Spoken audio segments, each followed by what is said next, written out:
Welcome, everybody, again to the AME radio show. I am your host, Jason Dowd, and for the next hour, we have all kinds of great information to share with you. I have a model coming on, I have an author coming on, and I have music that's going to be lined up that I think you guys are really going to enjoy this week. So, we got a lot to cover today. We have a guest coming up right now. It is going to be the author, Merle Temple, and I'm going to be introducing him right now. Our guest for the evening is the author of A Ghostly Shade of Pale. This fictional book is based upon the real-life experiences he had.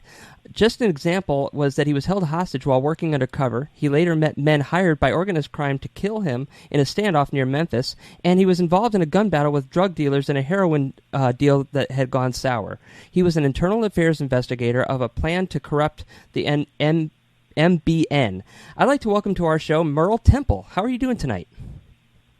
Doing great, Jason. How are you? Good. Well, I'll tell you what, from reading your bio, your life sounds very exciting. Tell us about your life a little bit, and what were some of the things that you experienced? Well, I've lived about 3 or 4 lives in one, the good, bad, and the tragic. And I decided in my old age, in my retirement, to write 3 novels, about drawn from my life. So I've been pleasantly surprised that they've been received well, and I just came from our local Barnes & Noble store today, where they certified A Ghostly Shade of Pale as their all-time best-selling novel in the history of their store, which serves North Mississippi and parts of North Alabama. So it's been gratifying to see that people like the stories that I'm telling. And Ghostly, as you mentioned, were just set when I had left Ole Miss. In the early 70s, Nixon had just declared the first war on drugs, and the DEA was created, and some state agencies mirroring that. And so I joined the brand new Mississippi Bureau of Narcotics as I left Ole Miss, and found out it was a little bit more than what I had anticipated. And a lot of wild things happened in those days. It was it was kind of like the Wild West, not at all what it looks like now. And I try to tell entertaining stories, in these novels about all drawn from all that happened, and also to educate people, about how life really was then. And it's a history that many think they know, but they really don't know. And this is a first-hand view, from somebody who's been deep undercover and held hostage, by heroin dealers, lured out by contract killers south of Memphis to kill me. And then when I became the first captain in the agency, my men and I were ambushed by a sniper during the middle of a drug deal in a terrible gun battle in 1976, and ran into a lot of corrupt politicians. I know that will shock everybody who's listening to this show. Still have a few of those around, I think, and it was just an interesting time, interesting life I've had, and our Rented World, the sequel to Ghostly, is out now, doing well, and I'm writing the 3rd book in the trilogy now called The Redeemed. What got you into the experience of wanting to be in the DEA? Well, I was majoring in criminal justice at Ole Miss, and was looking at different agencies, and that seemed to be the hot thing right then, and I decided, well, heck, that must be for me. But I was young and naive, and, like I said, a lot of what we learned in college really did not adequately prepare us, because I had come out of the 60s, the mid-60s, out of high school, and, the counterculture was sweeping across the country, and we went into a world that was quite different than the one I left when I was a teenager. Who is some of the major people that you actually went after? Did you go after any of the Mexican drug lords, or was it just mostly here in the States? Well, we had there were some drug smugglers who were, of course, smuggling out of Mexico in those days, coming across the border near McAllen, Texas, and a lot of local organizations and regional organizations affiliated with other organizations in other countries. But those were just prior, to the Escobar cartel, out of Colombia, and some of the other things that came so infamous. Now, when you decided, when did you write your first book? Was it after you left the DEA, or were you still inside of it and kind of just keeping yourself basically sane? I guess you'd save by writing. No, actually, it was just a few years ago that I decided to begin to try to write the first book. I'd always done a lot of writing in my career, and I left the Bureau of Narcotics only after about a little less than 7 years, because I'd been assigned to investigate a corrupt governor, do an internal affairs investigation, and we truth won out the day in that investigation, but there was retaliation, which there always is. They tried to set you up. They try to, as somebody told me, knock the halo off my head, unquote, so they can come after you openly. And I found when I left the bureau and went into the corporate world and into high-level politics, actually I found that the drug lords and organized crime figures who had tried to kill me were just choir boys compared to some of the corporate and political criminals, that I encountered, which I'll talk about in detail in Book 2 and Book 3. Wow, that's amazing. And you know what, though? I know people say it's kind of weird that, all these political corruption is going on, but I truly believe it. I mean, nothing seems to surprise me anymore, and I think that's why it's getting away at a hand the way it is in this country, because there's so many people in politics that are helping out this cause. So that must have been very dangerous to go up against, and I know that politicians can make you disappear, and basically, I think like Hoffa, I think they had a hand in that too. I mean, you just disappear when they want you gone. Well, what they do is they bring the full force of the government against you, and they can, contrary to what people will tell you, they can ruin you, they can have you audited, they can have you indicted.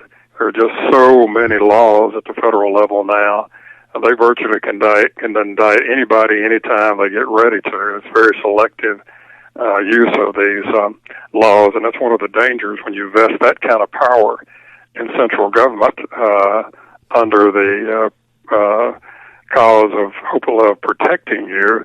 You're actually empowering people who may come after you one day, or the people you love. And the larger government grows, the more liberty recedes. And I can tell you, as having been on the inside of the political world at the highest levels, that it would absolutely scare the public to death if they knew really, what actually goes on, and they would be highly disappointed to know that some people that they believe to be upright, God-fearing men and women are actually just the opposite. Yeah, money can play a big, huge part in that, and it can take somebody that normally wasn't like that and make them into something that they haven't become before. Knowing that what you've been through, you've gone up against a corrupt governor, what would you prefer? I mean, obviously it's both bad, but is it harder to go up against a federal person, or is it easier to go up against the governor of a state, say? Oh, it's much easier to go after a local or state level office holder or politician. Today, the federal government is so powerful, and just powerful beyond anybody's imagination. It's when you deal with them, you're skating on very thin ice, and I go into a lot of that in my books. My second book, particularly, now, and my third that I'm writing, and I try to warn people, about the dangers and the darkness in the world, and how there'll be this constant luring of the populace, and all that's necessary, to paraphrase Thoreau, all that's necessary to lose yourself is to be turned around once with your eyes shut. Mm-hmm. And I know money talks for sure.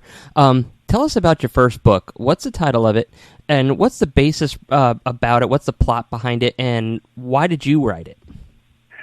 Well, A Ghostly Shade of Pale was my first novel, and I had written a lot in my life, and from op-ed pieces, political speeches, technical papers, and people always told me I had a gift for words, and that I should try to write the great American novel.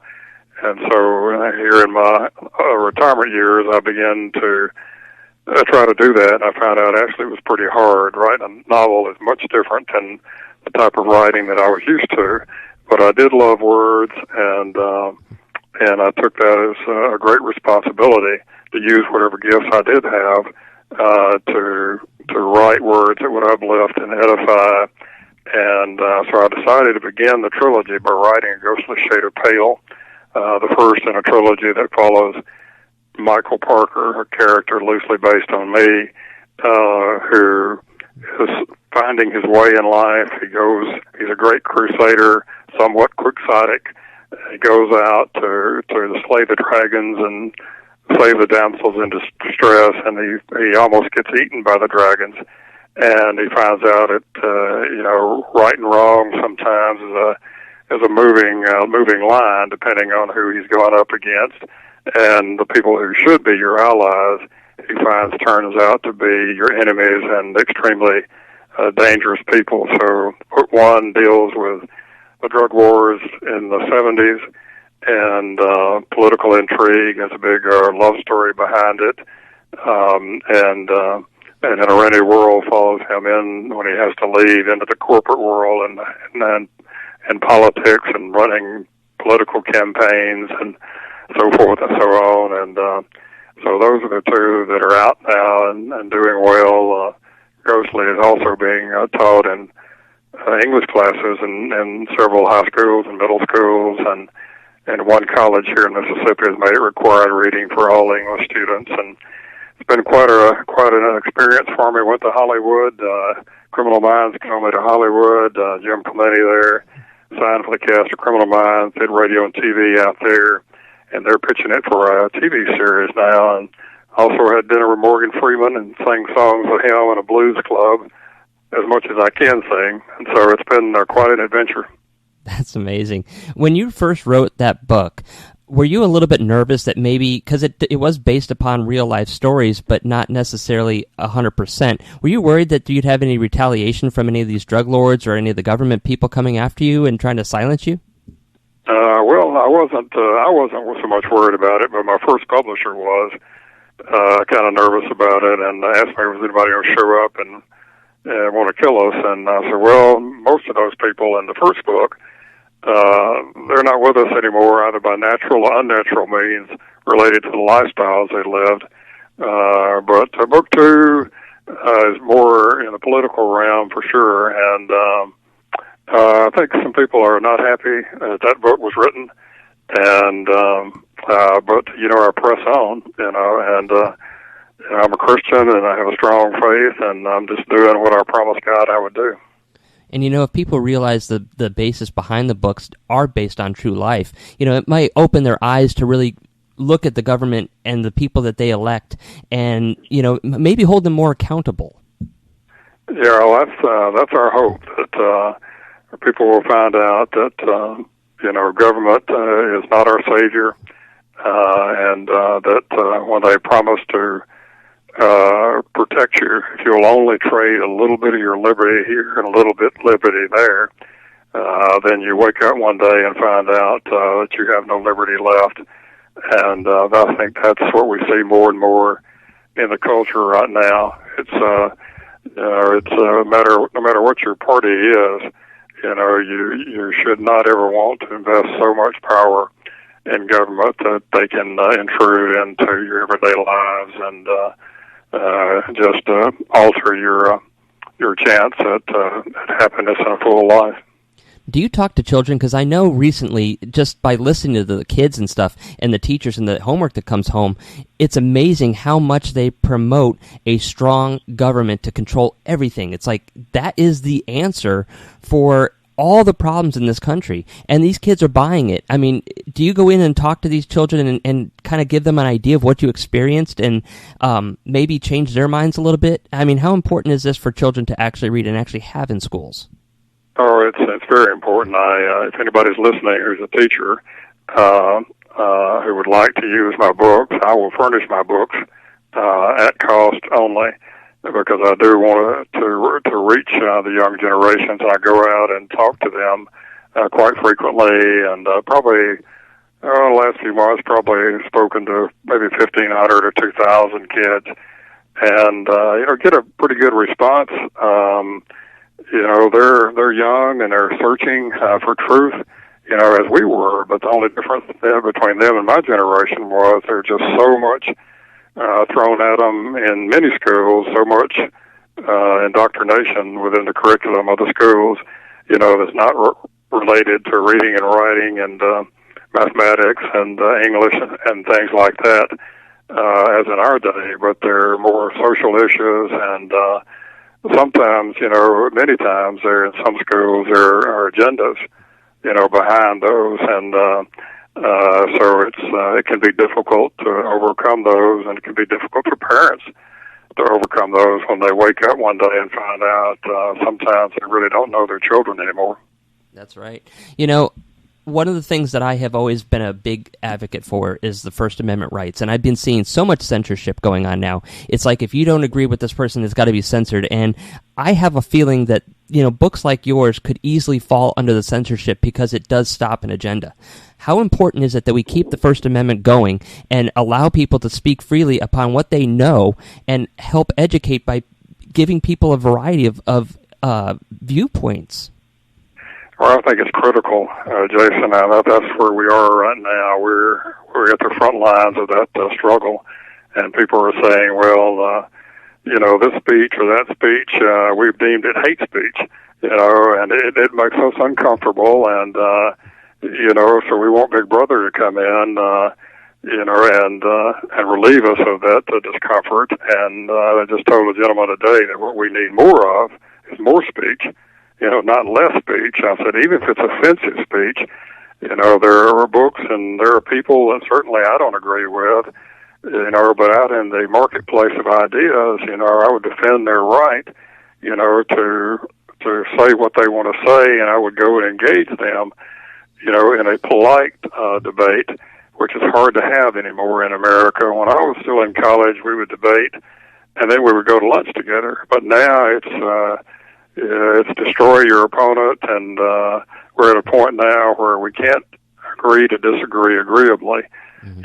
It's you must accept the prevailing cultural view, and or else, and celebrate the prevailing cultural view. And so there's a time of reckoning coming where Americans who still love liberty, are going to have to stand and be willing to take the arrows when they fly, and that's where we are right now. And it's the First Amendment is under attack, and of course, from my point of view, particularly on the freedom of religion part of the First Amendment, and when you yank that thread of freedom of religion out of the First Amendment, it all comes unraveled, and that's what some among us won't. There are manipulators all around, as I talk about in my books, and they're using and manipulating people through different social issues to achieve an end that some of the people who think they're advocates have no clue what the end game really is. Well, we only got a few minutes left, but I have a question to ask you, and then I want to ask you where people can get your stuff. But first, that question is: recently, there's a big movement going on among parents that they want to remove Of Mice and Men from school because they think that it's too harsh on the children, and that they shouldn't be exposed to something so stressful, I guess. What's your take on that? Well, I read that book, and it didn't scar me for life. And, I think that's, there are just so many other books or materials, that are questionable literary value that people could aim at first. Not that I would agree with that either. But as long as a book, is not, doesn't just appeal to the most prurient interest, as long as it challenges young people to think, I think the committees can always, for every book, just as they do mine, they ask me when they look at it, what age is it appropriate for? And I said, well, it's not really for me to say. I'll just tell them that this school has decided to take it to the 9th grade, and this school system has decided to take it to the 7th grade. And so the age of children is not always indicative of what they're ready to read. And I think, advanced children reading at an advanced level, can handle different books at different points in their life. And so I think it's, just as a general rule, you use common sense, but trying to just shield students from anything that any person finds objectionable is kind of a slippery slope. So hopefully you have a good school system with good people in it that you trust, who can evaluate each book and decide, just what age level, that's appropriate for. But certainly, from what I remember from Mice and Men, I mean, I wouldn't see that being a problem for high school students. Me either. So tell everybody where they can find you, how they can talk to you, how they can request your book in their school, or how they can buy your books. Well, of course, probably the easiest thing for people to do is they can get my books through Amazon, and they can get them through Barnes & Noble.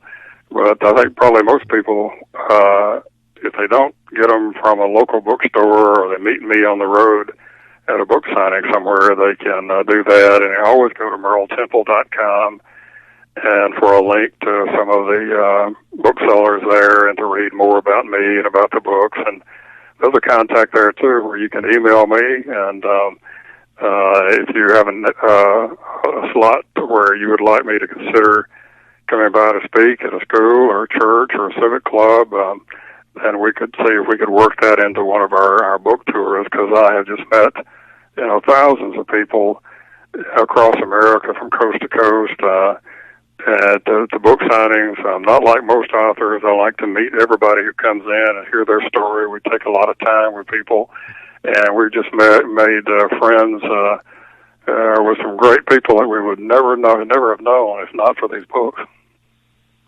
Well, thank you so much for coming on. Your story was absolutely amazing. I really encourage everybody to go to your website and read your bio, see who you are, and then see how your books are making such an impact on this country.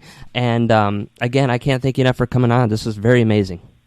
Thank you for having me, Jason. Anytime.